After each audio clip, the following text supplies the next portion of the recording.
welcome to week number 3 of the stitch along with our friends at JOANN. This is the Check Please blanket. This panel is again, like the others, 15 inches wide by 50 inches long. This panel here is made up of a mesh, and then afterward we're going to do surface overlay that looks like this, and so you'll end up with all these strands at the bottom. I'm going to show you how to secure those in. I left them in because I wanted to verify how it was done because of the real sample, and I want to show you how that's working. So what we have to do first is create all the striping, and you're going to end up with all of these. It looks like a mesh when you have that done, and then it all looks pretty like graph paper, and then you're going to fill it in. It's a nice easy repeating that you'll see with the colors, and then once you go with the surface overlay on the top, it gives you this really cool look, just like you see today. So we're going to begin, and we're still going to use our 5mm size H crochet hook today, and we're going to start off with our very first coloring that you'll have. And what we want to do is start with the off-white as our beginning. So let's start that journey now.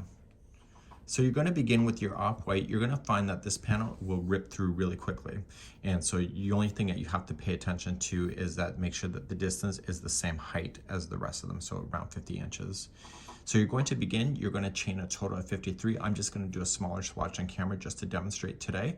And so I want you to chain 53, so 1, 2, 3, 4, 5, and go all the way to 53, and meet me back here in just a moment. So there's going to be a diagram provided. The first off-white color is going to be 4 rows, 2 rows of the lush, 4 rows of black, and then 2 rows here of the raspberry.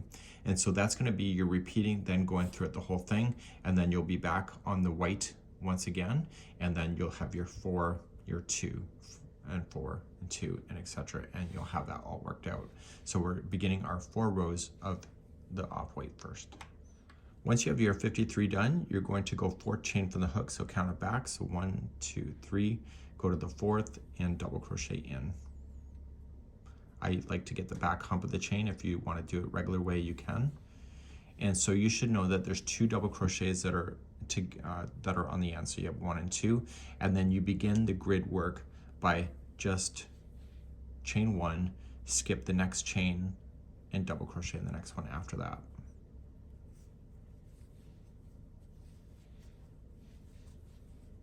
Okay, and then chain 1, skip 1, and double crochet in the one after that. And you're going to do this all the way across your base, and so please do this for row number 1. When you get near to the edge, you're going to chain 1, skip 1, and you're going to notice is that when you do that, there's a stitch that's left over, and it feels like it's wrong in every level possible, but it's not. They want you to also double crochet in the final stitch as well. So just remember that the edges will always have 2 double crochets before all that grid work starts. And so both edges will be that way. And that was the end of row number 1. Let's turn our work and do row number 2. So row number 2 is the repeating for the remaining of this. You just have to keep the color sequence going. So you're going to chain 3, which will count as your first double crochet, and you'll double crochet into the next one. You want the mesh to continue, so you can do the surface overlay. So you'll chain 1, skip over the space, and double crochet into the next double. See how the spaces are lining up? That's what you want. So chain 1, skip the next space, and double crochet into the next double. And you'll do this all the way across. So chain 1, skip 1, double crochet into the next. Chain 1, and then skip 1, and then you have your 2 double crochets left on the edge. The turning chain always looks like it doesn't belong, but that's part of it. So just double crochet into the turning chain itself, never to a space, but right to the top of the chain. And that would be how it would look. So turn your work and do row number 3 the same way, and number 4 because you're using the same color. And then I'll show you how to change color, and then I'll show you how then to do the surface overlay when you're ready. And we'll begin that step in just a moment. So I'm coming all the way to the end. Okay, and I'm just going to change my color, and the color, you can see the color sequence, it's going to be lush. It's going to be that bluish tone. So I'm just going to trim my yarn long enough that I can just weave in my ends, and I'm going to use the middle panel to sew this panel with it. So I'm going to turn my work, and I'm just going to grab the lush color, And so we're going to do 2 rows, so there and back with just 2 rows of the lush. So you're just going to start it, put it onto your.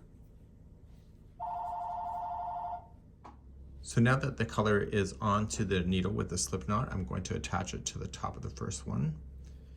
The phone keeps going off the hook today. Lots of telemarketers. So we're going to do that, put that on, and then chain 3. So 1, 2, 3, and then double crochet into the next one. So you know what to do, it's just a different color, that's all. So chain 1, skip 1, and then just double crochet in the next. Chain 1, skip 1, and double crochet in the next. So this color is only going to be for 2 rows, and then you're going to change it back out, and then you're going to carry on to the black after that. And then after that, and the black is 4 rows, and then finally you're going to do 2 rows of the lush once again. At the end of the rows, don't put in a chain 1 before you do the last one. I'm kind of guilty for that. Okay, so make sure that there's 2 double crochets without any chain 1s there. So I'm going to have you go do this sequence, and I'm going to show you how to weave in your ends on the end pieces in just a moment, and then we'll cover the surface overlay in just a few moments. So I'm back all the way across, and I just want to show you how to weave in the ends. So this panel, you'll want to weave in the ends as you go. So just long enough that you can get that through a tapestry needle and pull it through to lock. So when you weave things in, you want to stay within the same color sequence like we did with week number 1. Stay on the edge only. So let's just do this white just as a demonstration. So all loose ends are going to be done the same way. So just going down, and I would just follow the same stitch work going down. If you can put the needle and separate the plies, you can get stuff stuck better than you can just by going in between strands itself. Okay, so just pull through, and when you pull the first time, don't pull it so tight that it is changing the shape of your project. And then go up, and don't be afraid to split plies. Some people complain that their stuff comes out, which is a legitimate complaint, but if you can split those plies, it makes it harder. Okay, so you're just going to weave in your ends, all of them in the same manner, and then you end up with these mesh work that looks like this. So once you've woven that in, you can trim, and then basically you'll have what it appears to be like a graph paper, and you're going to do your surface overlay on top of that. So I'm going to show you how to do surface overlay in just a second. So back on the diagram, see the up arrows? Those are the surface overlays. So B is using 2 of those, so there's going to be 2 spaces of B. There's going to be 2 spaces of D. A is going to be 4 spaces, that'll be black, and then C is going to be 2, and then right here B for 2 and B for 2. There's technically 4 in a row of the same color. So they just do that so that you can have sequence just in case you want to make things bigger on your own. So it's going to be a really neat idea, and what we need to do is start and just begin the process. Your tension really matters for this, so I'll give you lots of tips for that as well. So the surface overlay took me a couple times to practice because I did a few rows and then I noticed the project was starting to buckle because I was being too tight. So you have to get used to the tension, and there's nothing wrong with you getting a thicker hook in order to make it work. So I want to leave a longer tail on so I can sew this in the back side, and I'm just going to create a slip knot.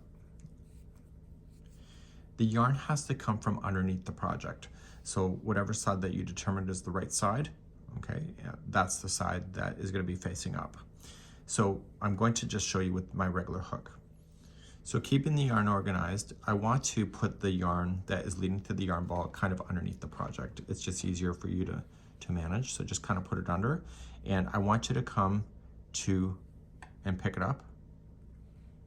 Okay, so you're going to pick it up from there, and then you're just going to dive into the first hole through the back, and on the back side what you're going to do is just maneuver your hand so that it captures around the hook and comes back out the front side, and you're going to pull through. So the distance between this here and the next one has to be equal and has to be in balance, and so you have to get used to just kind of pulling it up enough of the loop so it makes it look like it makes sense. And so you can physically see it, the line, down through there. So you can just go down and just use your hands and just kind of working behind, and you pull up enough of the loop so that you can pull it through there. And so see, it's a little tight. So I want to take my time and really get used to the tension so that each one of the loops are roughly around the same size. So if you think it's too big, you can always just pull it back a little bit, but sometimes you got to let it be bigger than normal, and then it will somehow miraculously works itself out. So you're going to work your way through that way. You can do that. Here's another tip I'm going to leave for you. You can use a bigger needle or a bigger hook and do that because the spacing is nice. You can just go in through the hole and use a thicker needle and pull through, and you may have a better luck getting the same rhythm going. And because it's wrapping around a thicker hook, you may find that the consistency is a lot easier to maintain. And so you're going to work your way all the way down the end in the same formation. So if you start to see it buckling and you start seeing it kind of just pulling up too much, you're being a little too tight. You may not get it perfect, you know, the first few times, but if you just practice and maybe just pull it out a few times, that might actually work in your interest in order to get the consistency. And I found this was much easier to do this on a table than it was on my lap. Okay, and just kind of working my way through. So I would want to go all the way down the panel, and I will see you there in just a moment. When you get to the other side, you're going to go right to the end and in the space before the end right here and wrap around. And when you finish off, again, leave it long enough so that you get a tail end that you can weave in the ends with, and just pull it through and lock. So I'm going to show you what it looks like in the real sample and how to lock these in. I wasn't sure when I was doing the sample on how it was done, but I have the real sample here and I'll show you what it looks like. So on the back of the real sample, you can see that they took the yarn strand and they just woven it up here. But once it got to here, what they did is they split the plies and stayed behind the work and just dragged it up, and it caught under all of those plies as it did it. And so that was done all the way across here. So yes, it's a little more time to do, but the way that the sample works is pretty nice. You can see that the crocheter did a great job with the consistency on how they did that as well. So that takes practice. So a lot more looser than I was for sure. But again, practice makes perfect. So let me show you how that's done. So let's just weave in the one that we just did. So the rest of them are not weaving, and I gotta do those tonight in front of TV. So I'm going to just put it through a tapestry needle, and I'm just going to have it here, and I'm just gonna make sure that it locks onto itself. So I'm just gonna put it through a loop. Okay, so that will hold like that. So what they did is that they went up through the work and just woven it in just a few times, like that. And when you pull on it, don't change the shape of it by pulling it on too tight.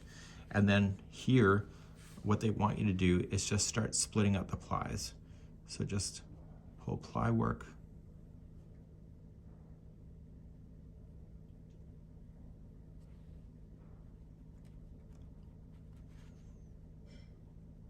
Just like that. Okay, and so it's going to be all through there. Now, because you tied it here at the end, it should not be pulling itself out here at the end, the way that I had you rope that through, and so therefore you can just do that. And therefore it would get stuck, and therefore you'll never see it. So you want to do all of your ends in the same manner, and next time I see you, we're going to start putting things together and doing those joining tips and a lot more. This is week number 3, and we'll see you on Check Please, week number 4, which will be the final. That's next time. We'll see you. Bye-bye.